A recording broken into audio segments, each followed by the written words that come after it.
Welcome back. आज लम्हे में हमारे मेहमान अली नूर और अली हमजा हैं। तो आपकी भी पसंद से शादी हुई थी? बिल्कुल। तो वो कहाँ मिली थी आपको? यहाँ इस्लामाबाद में दोस्तों के थ्रू मिला तो हम लोग मिले, बातचीत हुई, गॉट इंटरेस्टेड नहीं जाता, बस शादी हो गई। आपने कहा कि मंदाना की वजह से आप हैं, वो आपको इतना सपोर्ट करती हैं। उनको बेस्ट वीडियो डायरेक्ट करने पे अवार्ड भी मिला था मेरे लोग पे। तो आपको कैसा महसूस हुआ?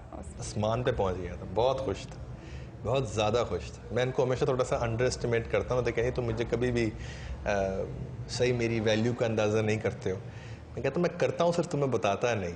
तो जब दुनिया तस्दीक करे इस बात की तो मज़ा ही कुछ और है। आपकी भी एक टीम है, तो उस हवाले से बताना चाहेंगे आप? हम जो करते धरते तो वैसे यही हैं, क्योंकि अगर इनके हाथ से कुछ निकल जाए तो डिज़ास्टर हो जाएगा, इनकी ज़िंदगी में डिज़ास्टर हो जाएगा। तो मंदाना जो है वो ना सिर्फ मैनेजर हैं, वो विजुअल साइड भी हैंडल करती हैं।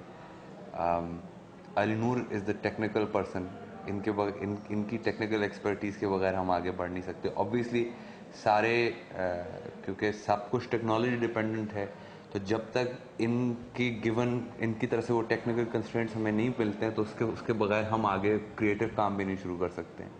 तो मेरा रोल होता है मेरा ज़्यादा क्रिएटिव साइड का रोल है कि भाई कॉम्पोजिशन पे, लिरिक्स पे किस तरीके से फंक्शन कर लिया, कंसीव करने पे कर लिया, और दूसरा हम दोनों मिलके, और अब हमने आहिस्ता आहिस्ता टीम भी डेवलप की है, वेब डेवलपमेंट वगैरह का जो हमारा काम है वो हम मिलके हैंडल करते हैं। ना सिर्फ वेब डेवलपमेंट का, सेल्फ ग्रूमिंग भी होती है। आपने काफ़ी वो मेरी बीवी का डिपार्टमेंट आ गया, वो उनको शौक है इसको करने का।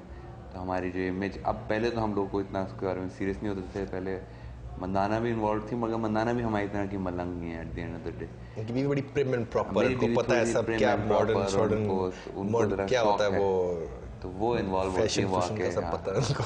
क्योंकि पहले आपकी दाढ़ी थी और लंबे लंबे बाल थे, अब क्लीन शेव हमारे सामने बैठे हुए। सारा सहरन की बीवी पे जाता है। उन्होंने कहा मैं शादी नहीं करूंगी तुमसे अगर तुमने, बल्कि हमारा तो एक वीडियो ब्लॉग में वो कहते हैं, वो एक निशान का शॉट आ रहा था, तो वहाँ पे इनकी लंबी लंबी दाढ़ी है, तो इनकी वलीमे के दिन देख रही थी, तो हमने वीडियो भी बनाई, आप इंटरनेट पे जाके देख सकते हैं। तो कहती हैं कि हमारे अब्बा से कहते हैं कि अब्बा अगर ये मेरे साथ इस तरह थे तो मैं कभी शादी ना करती इनके साथ। तो फिर फाइनली फिर उन्होंने उनकी खातिर खुद को बदला। जी, इन्होंने तो माशाल्लाह बहुत बदला, बड़ा अपना पूरा एक, but I think is much better looking this way. हमारे लिए ज़रा फीमेल फैन फॉलोइंग हमारी काफ़ी बढ़ गई है थैंक्स टू नफीसा। इनफैक्ट एक तो फैंस ने तो बाकायदा आपस में शादी करने का फैसला कर लिया, because they were involve with Noori. एक लड़का और लड़की थे जिनका इतना पसंद था, और हमारे फोरम्स पे हमारे फैंस बड़े डिफरेंट हैं बाकी लोगों के, वेरी प्रोएक्टिव फैन, उनसे हमारा कॉन्टैक्ट बहुत ज़्यादा रहता है। तो हमारा इनफैक्ट आने वाले वक्तों में भी, और हमारा सर्वाइवल का बेसिस ही हमारे फैंस रहे। और हमारे पास, हम तो देखें हिंदुस्तान नहीं गए, हमने कोई ख़ास कभी कोई अब जाके थोड़ी सी कमर्शियल एक्टिविटी शुरू की, हम तो कमर्शियल एक्टिविटी कभी नहीं की। अच्छा, बहुत सारे सिंगर्स वो बाहर के मुल्क चले जाते हैं, दूसरे मतलब जाते हैं मुल्कों में, बहुत फेमस हो जाते हैं। आप उस बारे में क्या सोचते हैं? जाना चाहिए सिंगर्स को दूसरे ममालिक में? पूरी दुनिया करी, इट्स वन वर्ल्ड, इसमें कोई बुराई तो नहीं। पाकिस्तान का जो ये म्यूज़िक इंडस्ट्री है, ये बहुत, मैं लोगों को पहले भी बता चुका हूँ कि कुछ लोगों ने रिसर्च की दुबई में, जो मीडिया कंसल्टेंट्स, उन्होंने कहा कि it is one of the biggest exports of Pakistan. अच्छा, जो ये आर्टिस्ट हैं जो म्यूज़िक करके कॉन्सर्ट्स करके आते हैं, वहाँ से जो इनकम लेकर आते हैं, इस तरह की जितने जो म्यूजिशियंस जो पाकिस्तान से बाहर जाके अपना काम करते हैं, वो एक एक्सपोर्ट अगर उसको आप कंसिडर करें तो वो काफ़ी ज़्यादा अमाउंट हो जाता है पाकिस्तान के एक्सपोर्ट्स के अंदर। It's becomes one of the top 3। अच्छा, कोक स्टूडियो का एक्सपीरियंस आपका कैसा रहा? 2 दफ़ा किया है, दोनों दफ़ा बिल्कुल डिफरेंट रहा। पहली दफ़ा एक और था, इस दफ़ा कुछ और था। पहली दफ़ा जो था वो, उसमें सारा का सारा जो काम था वो हम करके गए थे होमवर्क, लेकिन जो सबसे ज़्यादा स्टैंड आउट किया गाना एक अलिफ, वो हमज़ा और साईं की एक बड़ी इंटरेस्टिंग किस्म की आपस में वो थी, वो बिल्कुल फिल बदी था।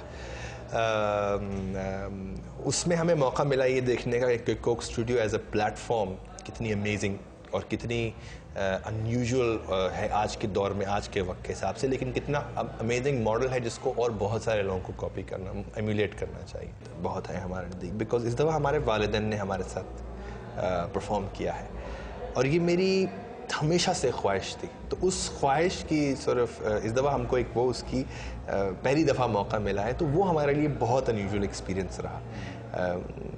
और मज़े की बात ये कि आई थिंक उससे एक बुनियाद पड़ी एक नए म्यूज़िक की, जो हम करेंगे अपने वालिद के साथ और वालदा के साथ, बिकॉज वो हमारे म्यूज़िक से बहुत एडवांस्ड है। तो मैं वो ज़रूर चाहता था कि मैं बात कर लूँ। आपका गाना मनवारे बहुत पसंद है, क्या आप अपने व्यूअर्स के लिए वो सुनाना पसंद करेंगे इस वक्त? हो मनवारे न तड़पारे, अगन दिल की न सुलगारे, न भड़कारे न छलकारे, ये नैनारे हो मनवारे। Wonderful, so nice to meet, thank you so much, आज आपने हमें टाइम दिया। Thank you so much. जी, आज हमारे गेस्ट अली नूर और अली हमजा थे। इनकी मजेदार, दिलचस्प और खट्टी मीठी गुफ्तगू यकीनन आपको पसंद आई होगी। अगले जुम्मे आपसे फिर मुलाकात होगी। अपनी मेजबान अनीसा इलियास को दीजिए इजाजत। अल्लाह हाफिज।